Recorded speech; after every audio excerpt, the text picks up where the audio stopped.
नमस्कार, दी ललन टॉप देख रहे हैं आप और मैं गरिमा। 30 जुलाई टोक्यो ओलंपिक्स में भारत का 7वां दिन। शुक्रवार को भारत का एक ब्रॉन्ज मेडल पक्का हो गया है, जबकि कई मेडल्स की उम्मीद बंध गई है। एक तरफ बॉक्सिंग में लवलीना ने शानदार तरीके से जीत के साथ ब्रॉन्ज पक्का कर लिया है, वहीं बैडमिंटन में पीवी सिंधु सेमीफाइनल्स तक पहुंच गई हैं। आइए जानते हैं टोक्यो ओलंपिक्स में भारत का 7वां दिन कैसा रहा। बॉक्सिंग महिला 69 किलोग्राम वर्ग के क्वार्टर फाइनल में लवलीना का मुकाबला चीनी ताइपी की नियेन चिनचेन से हुआ। नियेन चिनचेन को 4-1 से हराकर लवलीना सेमीफाइनल्स में पहुंच गई। इसके साथ ही उन्होंने कम से कम ब्रॉन्ज मेडल पक्का कर लिया है। लवलीना ने इस मैच में बेहतरीन मुक्केबाजी की, साथ ही इसे जीतने के बाद उन्होंने कहा, मैं इसी चेन निचिन लड़की के साथ 4 बार हार चुकी हूँ। मेरे लिए ये चैलेंज था कि मैं कैसे खुद को प्रूव करूं।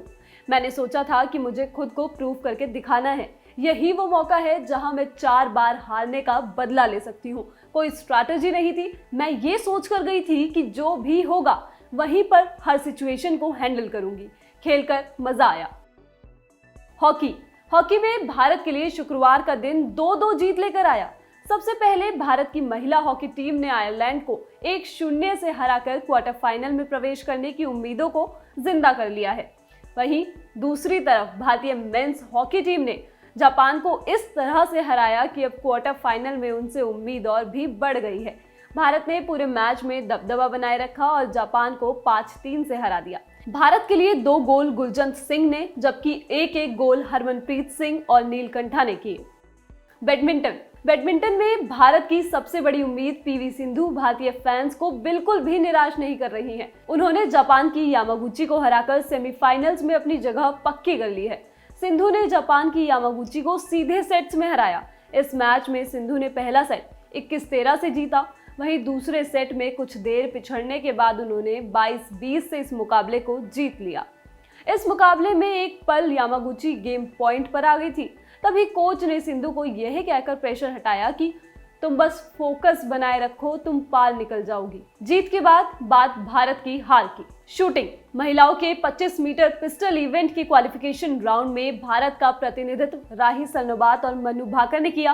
राही सरनोबात अपने रैपिड राउंड में 31वें स्थान पर रहते हुए ओलंपिक से बाहर हुई।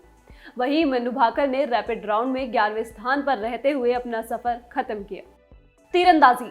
तीरंदाजी में भारत की मेडल की बड़ी उम्मीद दीपिका कुमारी भी 7वें दिन ओलंपिक से बाहर हो गई हैं। उनके दिन की शुरुआत प्री क्वार्टर मुकाबले से हुई। रूस ओलंपिक समिति की सेनिया पेरोवा के खिलाफ उन्होंने जीत दर्ज की और 6-5 से जीतकर क्वार्टर फाइनल में जगह बना ली। इसके बाद क्वार्टर फाइनल में उनका सामना कोरिया की सानन से हुआ, लेकिन यहाँ पर दीपिका 0-6 से हारकर ओलंपिक से बाहर हो गई। 3000 मीटर स्टीपल चेज में अविनाश साबले भारत का प्रतिनिधित्व करने उतरे। इस मैच में उन्होंने नया नेशनल रिकॉर्ड बनाया, लेकिन रेस को 7वें नंबर पर खत्म कर पाए, जिसकी वजह से वो ओलंपिक से बाहर हो गए हैं। बॉक्सिंग में महिलाओं के 60 किलो के राउंड ऑफ 16 में सिमरनजीत कौर भारत का प्रतिनिधित्व करने उतरी, लेकिन पहली बार ओलंपिक्स में उतरी सिमरनजीत को थाईलैंड की सुदपोर्ने सिंसोदी ने 0-5 से हराकर बाहर कर दिया। वुमेन्स 100 मीटर रेस की सेमीफाइनल में दूती चंद भी हारकर बाहर हो गई है। दूती फाइनल्स के लिए क्वालिफाई करने से चूक गई और उनका सफर यही खत्म हो गया।